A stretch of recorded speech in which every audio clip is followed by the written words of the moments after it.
Since he was the mayor's photographer, he was actually a guest at the president's event.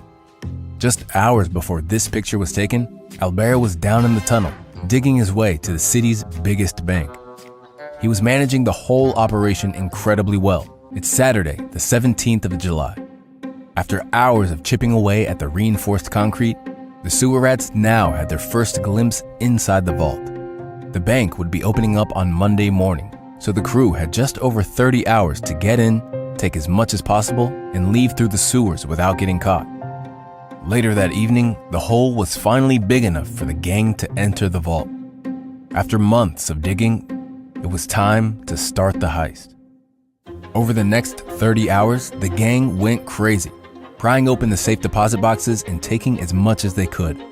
They found everything: stacks of gold bars, cash, jewels, stock certificates, and even some saucy photographs of high-up politicians, which the crew hung on the walls of the tunnel. After 30 hours, the crew finally took a break, had dinner inside the vault, and celebrated with bottles of red wine. But time was almost up, and at 5 a.m. on Monday morning, they packed up the last bit of treasure and left the vault, leaving behind one final message on the wall. They loaded the stash into the getaway car and disappeared into the city just before sunrise.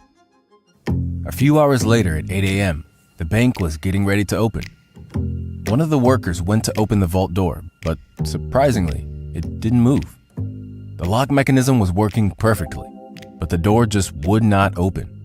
As it turned out, just before the crew had left the vault, they had welded the door shut, buying them some extra time. After several hours of confusion, the bank decided to drill their way into the vault, and only then was it obvious what had happened. Ici la Société Générale. Nous venons d'être cambriolés.